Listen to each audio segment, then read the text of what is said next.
Welcome everybody to Service Drive Revolution, the #1 show for anyone with a service drive. Please welcome my trusty sidekick, Christian Lafferty. How you doing, Christian? Better than ever. How about you? Good. Now let's face it, technicians are harder to find. Customer expectations are constantly changing. Manufacturers are going direct to consumer. And pressure to be profitable and perform is the highest it's ever been. So join the movement, the transformation, the revolution. Tell all your friends because you deserve to get crazy results in your service drive.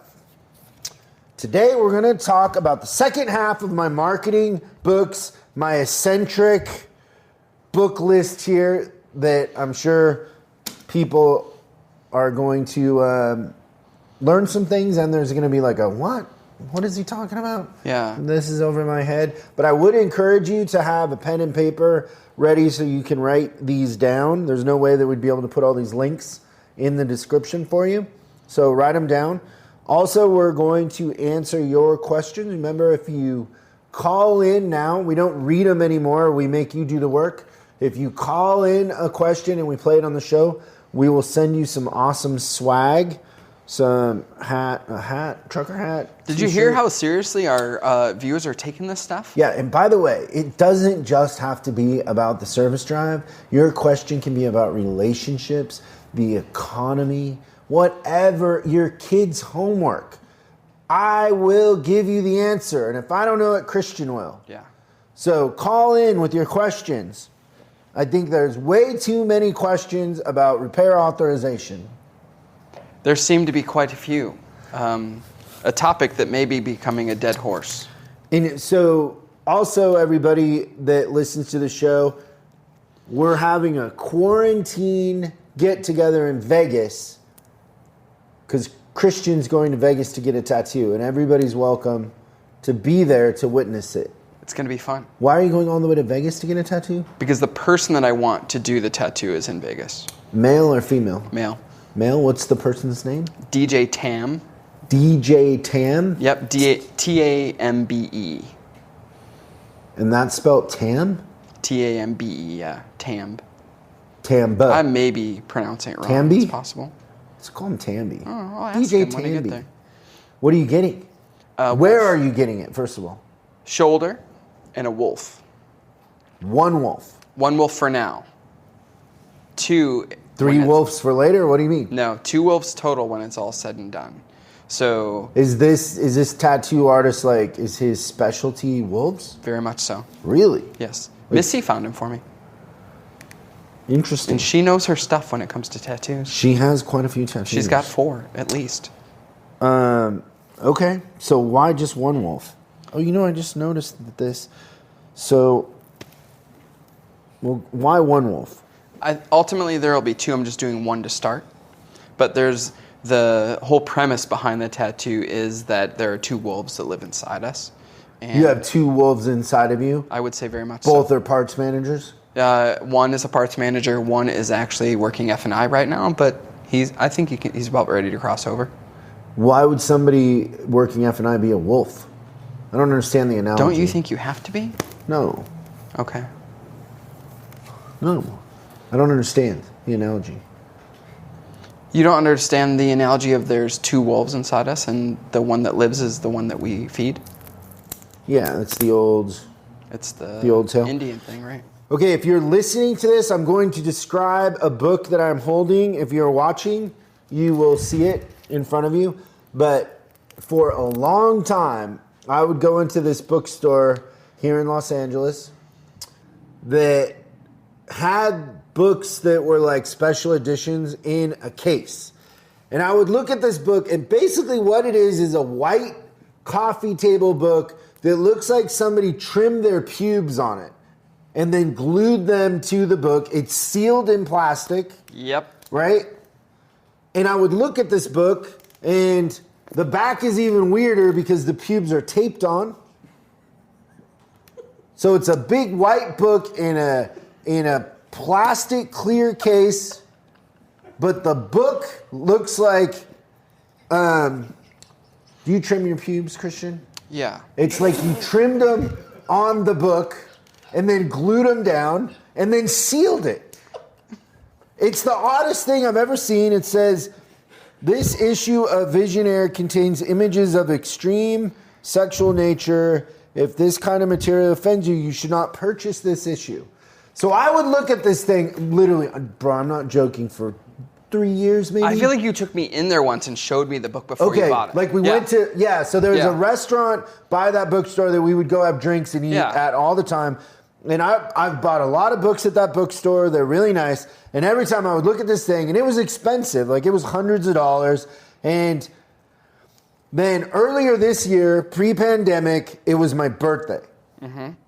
And I went there and I'd had a bunch of drinks and I'm like, I'm going to buy that book. Like, I just was like, I'm buying it for myself for my birthday. I don't know what it is. It's the weirdest thing I've ever seen. I went in there and the book was gone.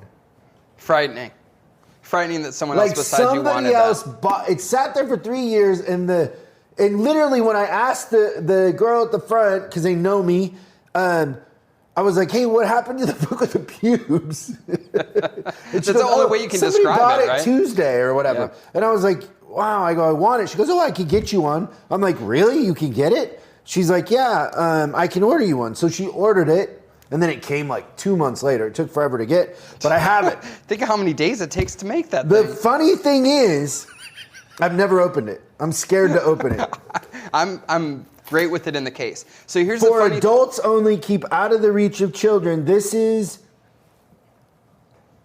It's a weird script. Yeah, in a limited edition of 2,500 numbered copies. Is that like number 1600? Issue, 1638, I think. But that's a weird one. Think about that being your job.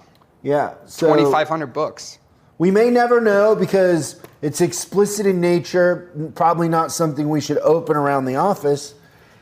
But crazy, right? Yeah. I wonder if the book's good. What if there's nothing in it? No, there's stuff in there for sure. No, it's a book. Yeah. But it's a coffee table book that'll never be opened. But, like, do you think, like, people think, like, oh, who trimmed their pubes on? Like, it's first thing I thought for sure. Somebody is out of their mind. Yeah. I don't know why. I don't know why I wanted it. I don't know what's wrong with you that you let me buy it. Yeah. Well, I knew that you were going to. You like how I blame it on you? Yeah, but the way that you talked about it, I knew that day. I'm like, he's going to buy that book. And you're like, should I buy it? I'm like, no. And... You bought it. You said no? I'm pretty sure I said it's... Yeah, because it's crazy, right? Yeah, it's got someone else's... I use my birthday as an excuse, but the whole time I was like, nobody will ever buy that. Maybe it'll go on sale. No, somebody bought it. Yeah.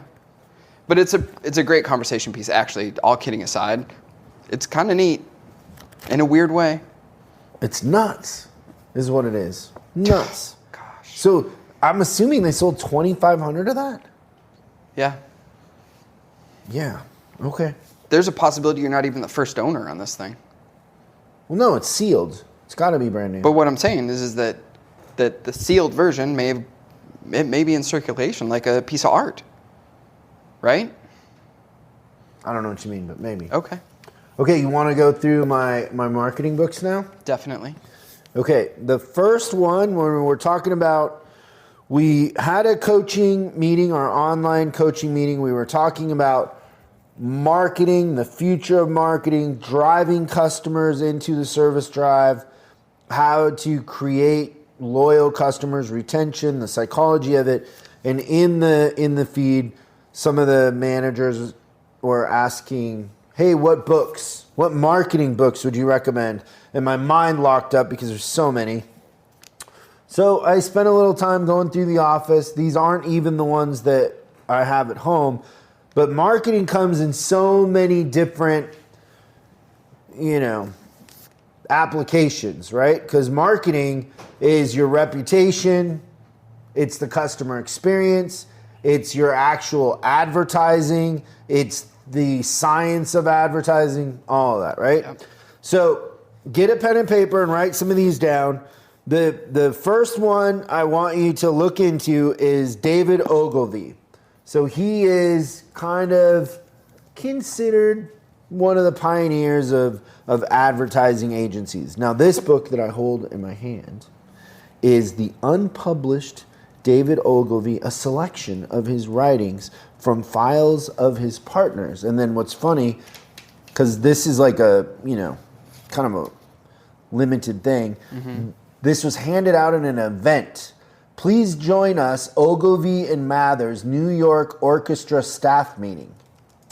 A glance back at 1986 and a look ahead to 1987, and then the speakers, and then there's a little note in here that says, Beverly, your private copy, Helen. And so this isn't a book that's widely available, but it's a kind of a limited little deal here. Kind of fun. That is pretty cool. Be I like careful those. with that. I like those unique ones like that. So the Ogilvy books I would buy that you can get on Amazon are Ogilvy on Advertising and Confessions of an Advertising Man, David Ogilvy. That's where I would start. Okay. Those two. Yeah. Oh, I hit the camera. Nice work. Next one is I would buy this book. Now you can get these books individually, or they do that new thing where they put two books together. Have you seen that before? No. No? So My Life in Advertising and Scientific Advertising by Claude Hopkins. Okay. I would get it combined. You'll see on Amazon. What's interesting is on the cover of this book, there's a quote from Ogilvy, the Ogilvy that I just recommended. Incestuous, if you will. He says, your list. nobody should be allowed to have anything to do with advertising until he has read this book, Scientific Advertising, 7 times. It changed the course of my life. David Ogilvy. Wow.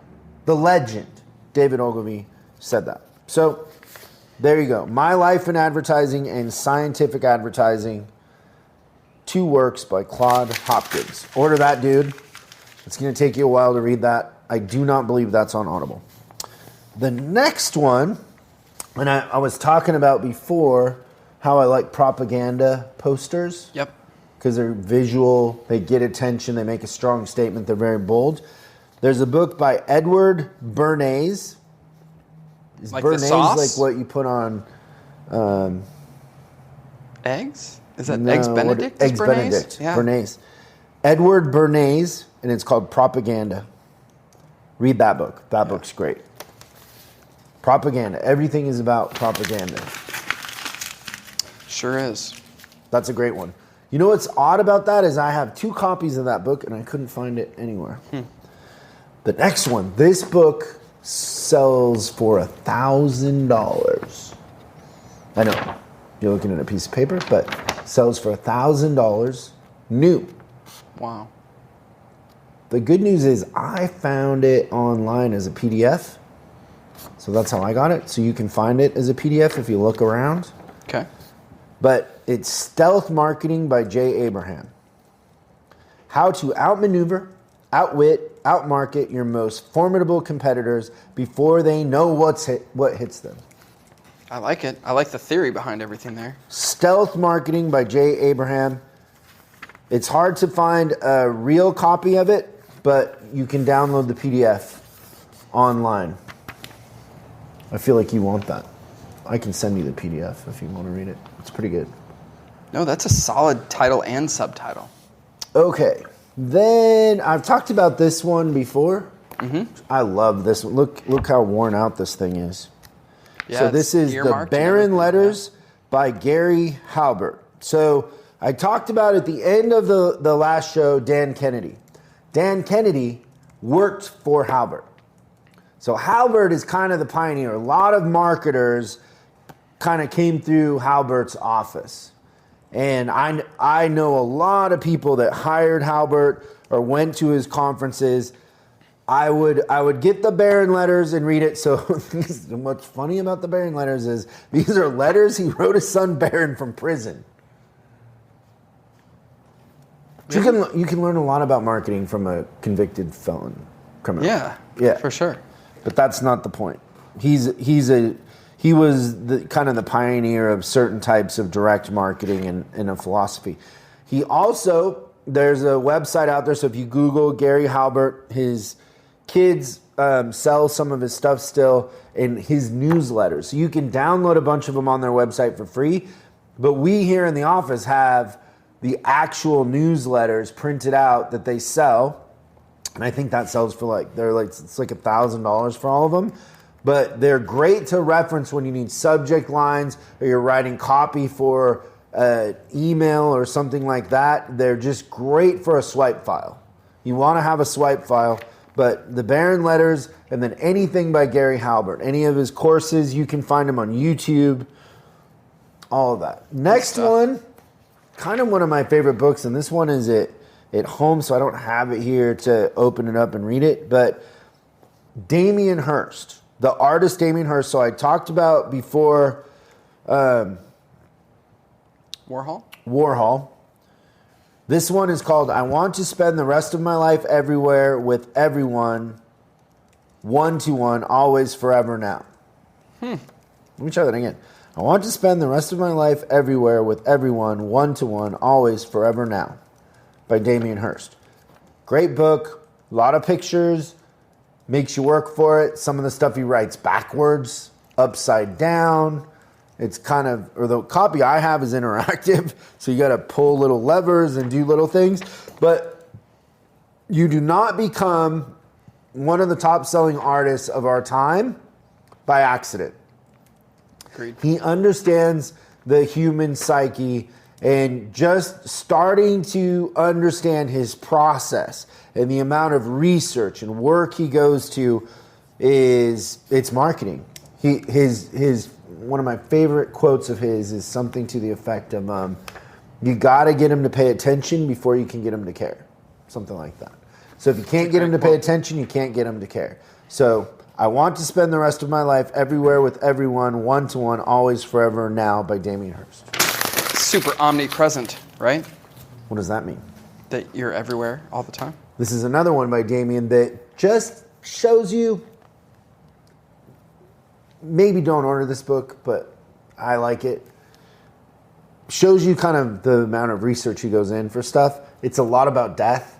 It's not a real cheery book, but theories, models, methods, approaches, assumptions, and results and findings by Damien Hirst. Very nice. This isn't quite a marketing book, although I love his art, Michael Craig Martin. What's interesting about this book is that he was Damien Hirst's professor in college. So he talks about Damien in here. It's a great book. I give this to any friend that's an artist to read. So it's Michael Craig Martin on being an artist. I love his art. I have a couple of his pieces. I actually just bought another one of his pieces in an auction, which I stole. You know, people are selling their art right now like crazy. But the second part, segues. So this is what we call in the business, Christian, a segue. How does that work? He writes in his book about Damien Hirst, but he was a student of the great Joseph Albers at Yale on color. So we've got like the 6 degrees of your marketing books. They're all connected. Yeah, it has a lot to do with art, but it's marketing. So I love this book by Michael Craig Martin. But these books, and these are kind of hard to get, but Joseph Albers was an artist. He was part of the Bauhaus movement from Germany, came over here after World War II, and somehow Yale convinced him to teach a course on color. And he did it, and as a gift to Yale after a couple years, he made these books that they screen printed and sold. Wow. And so if you're listening to this, these are, it's 2 books in a case, fairly large books. What's interesting about this, and one of the takeaways, and so the course here is understanding color and how color interacts. I actually really like the color on that book. Now, when I've done my bulldog paintings, I've often referred to that book And they also, Yale recently made an app for iPads. It's only for iPads. Kind of going through this.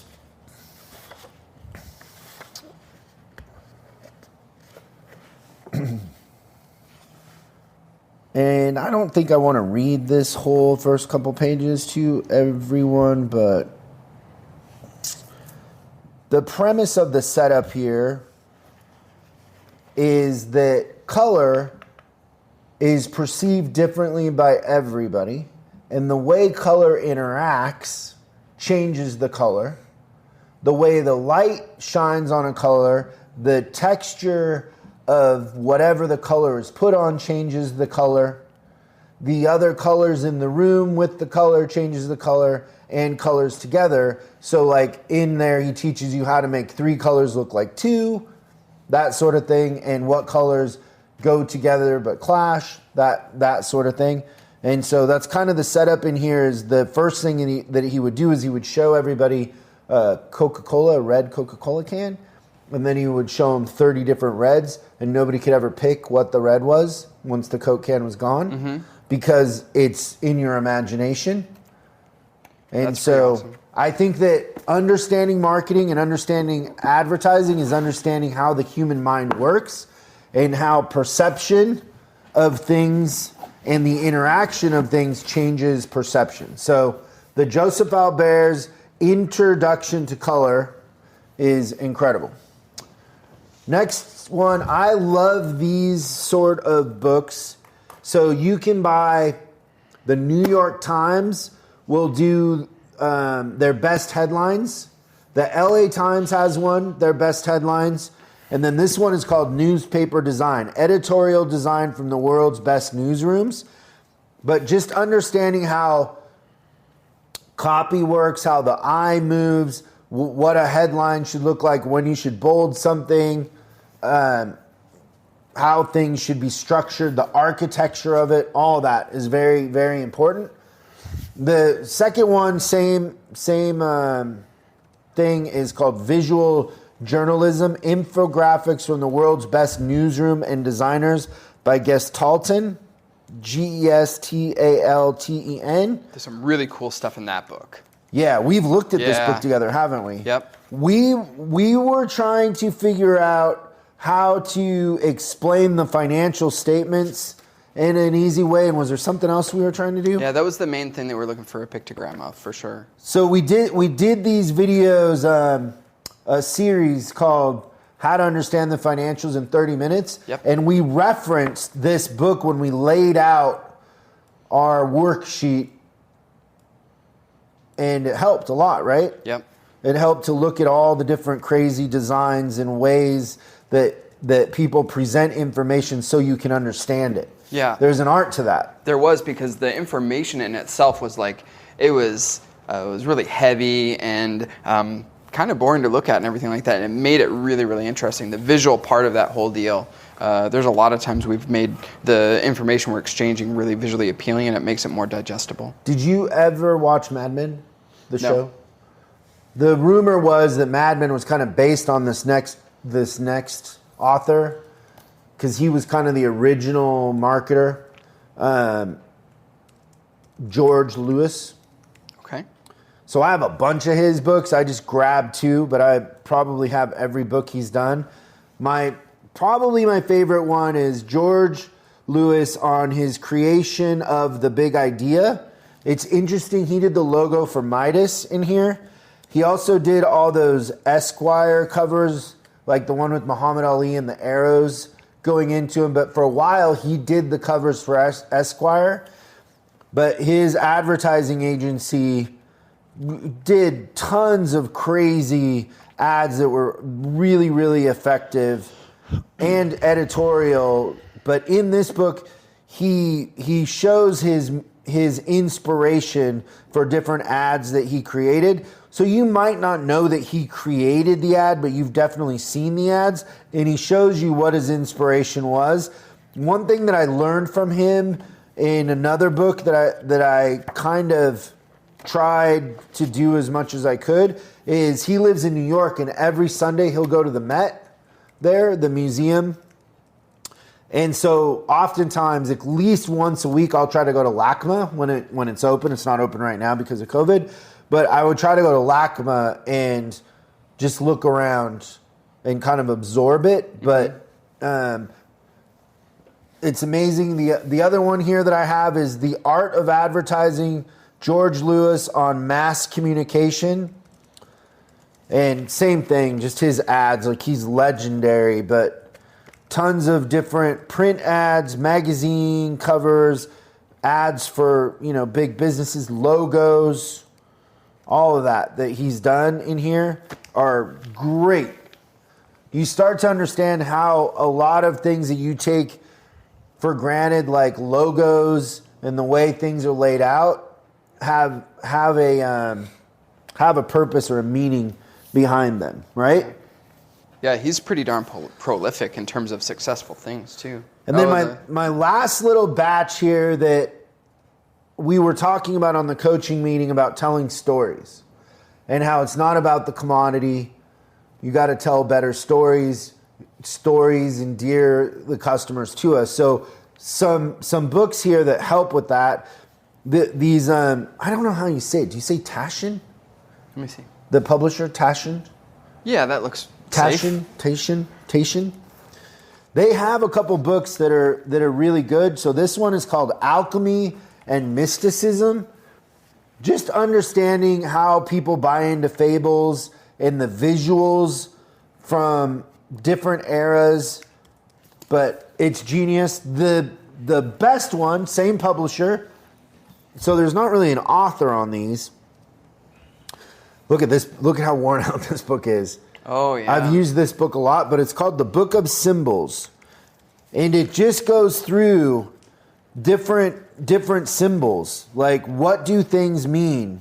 What does an egg mean to the subconscious? And it really is the subconscious. But these sort of things really matter. So it's broken up into different sections.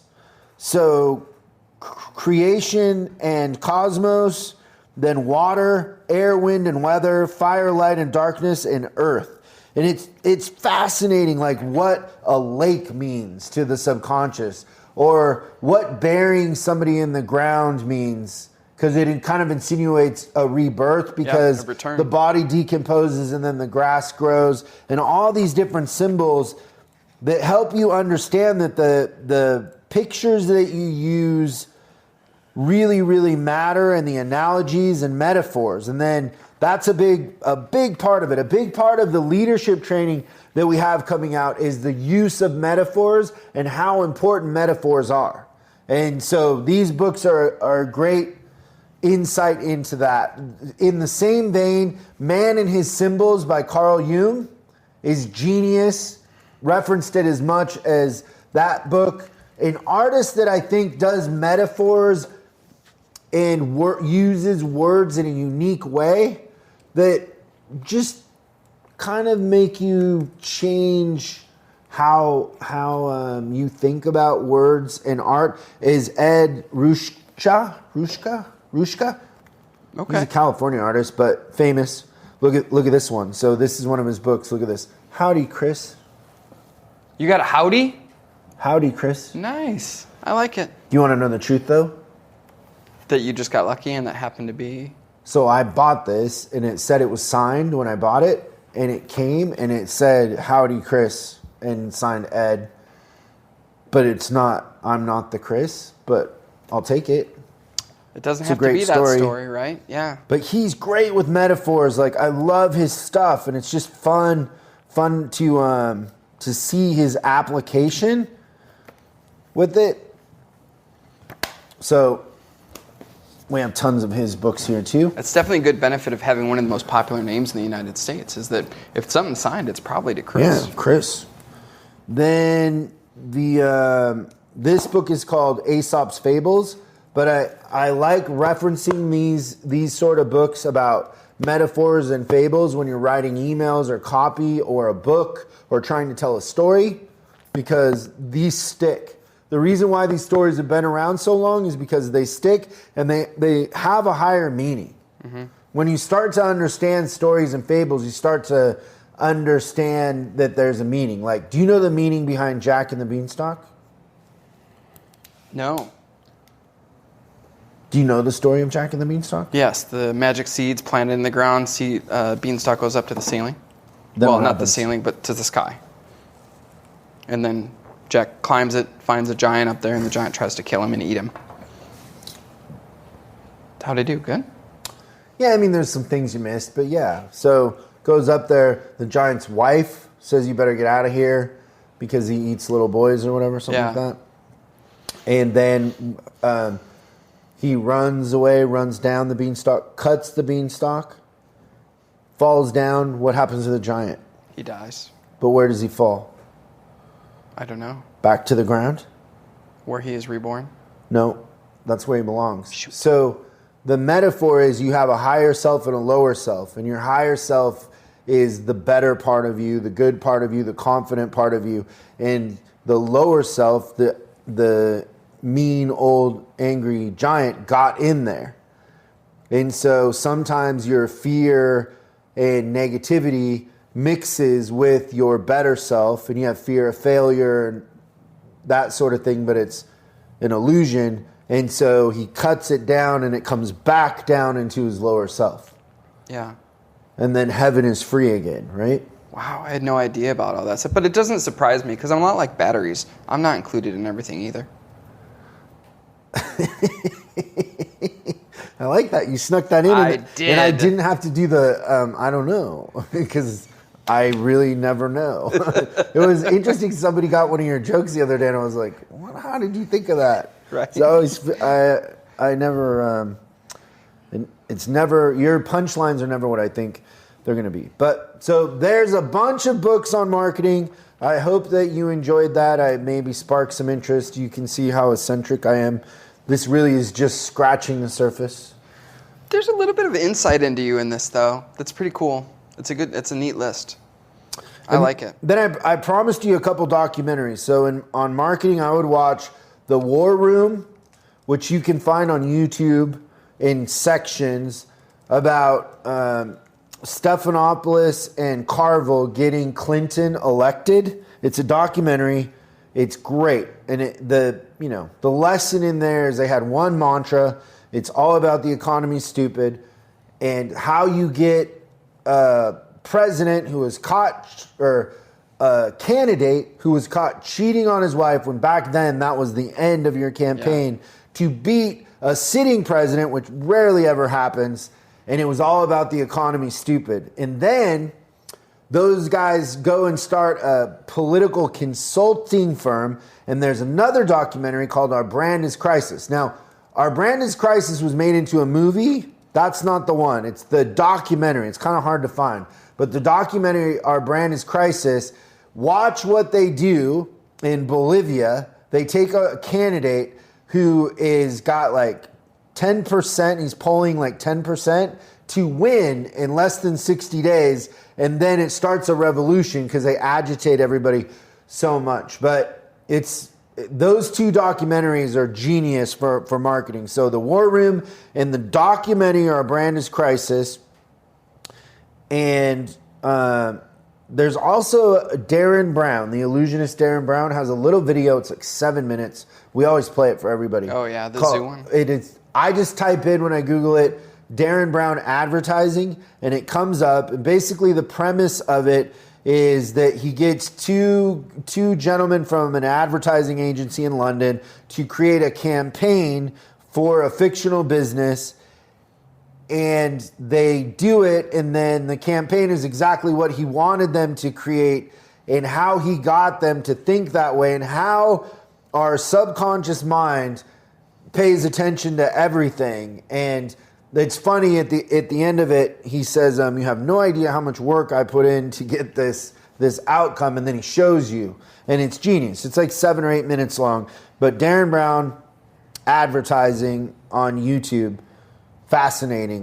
But it just goes to show you, like, our subconscious sees everything, but we're paying attention to very few things in our conscious mind. But the subconscious is 2 million times more powerful than the conscious mind. So just understanding that when somebody comes into your service drive and it's a mess, subconsciously they think you're a mess. They think you're unreliable. You're disorganized. They see other people waiting. Subconsciously they think same thing, right? So all of those things are feeding their psyche and their subconscious, and they add up. They matter. The details matter. It's a real powerful lesson. So fun stuff. Should we end with questions? Do we have a couple questions from the audience? We got some good stuff today. I love that they're calling in now and we can actually hear their voices. Yeah, it's fun. Hi, Chris. This is Cameron. I was just wanting to make a quick question. I'm 23 years old. I have 5 years dealership experience, and I have 3 years service advisor experience, mostly with Chrysler, Jeep, Dodge, Ram, but also a little bit of Hyundai dealership experience as well. I just accepted a job with Midas as store manager. I'm pretty nervous about it because I've never had the manager position before. I'm 23 years old. Their longest tech at Midas, he's been there for 20 years. So if you could maybe give me some tips on store manager at an independent shop, a franchise shop, and also maybe give me, because my long-term goal is to one day be a service manager. So if you have any tips for how long I should stay at Midas until I become a service manager, or anything that I should look for, or any type of information at all, I would really appreciate. Again, thank you. Awesome, Cameron. Thanks for the question. So he's 23 and he's been in the business 5 years, so that means he started when he was 18. Right out of high school, I would assume, right? Right out of high school. So I'm taking it he's going to be an advisor at Midas, right? No, he said he's going to be a manager, the store manager. But then he asked, what should I do to be a manager? Service manager. So I think what he's saying is I'm hopping out of the dealer world to get into the aftermarket, then I plan ultimately to go back and be a service manager. That's how I heard the message. Okay. So the things that I would focus on as a new manager is the financials. If you can, as a manager, increase profits and sales, then you can name your price, really, at the end of the day. So it's all about the profitability. The profitability is driven by the customer experience. So you want to focus on systems, really have systems that are scalable and consistent. So spend a lot of time on doing things consistently, fixing the systems, and the outcome of your systems needs to be a great customer experience that's easy. The customers need to perceive that was easy. It's easy to do business. Now, that's a hard thing to accomplish as a new manager. But if you pay attention to the customer and we're either moving them closer or further away from where we want them to be in everything that we do. So make it easy to get in. Make it easy to call and somebody picks up the phone. Make it easy to get the car repaired. Make it easy to get out of there, to pay the bill, to find the car.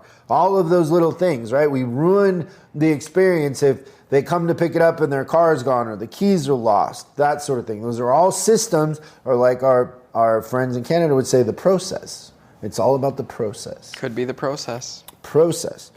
So systems, focus on that, the customer experience, the financials, and profitability. But if you can go into a business and increase profits, you're going to be very popular. That's the thing I think that most people miss. Yep, for sure. That's good. I also think, too, right along that vein, I think he was kind of alluding to, like, there's techs in his store that have been there for 20 years, and I think there was an underlining thing about, like, how do I gain the respect because I'm 23 and everything like that. And the answer is right back to the financials, the business, and a good system. Your techs will respect if you're creating a lot of work for them, and also that the customers are happy and then they buy more stuff. The world goes around if you understand the business part of it.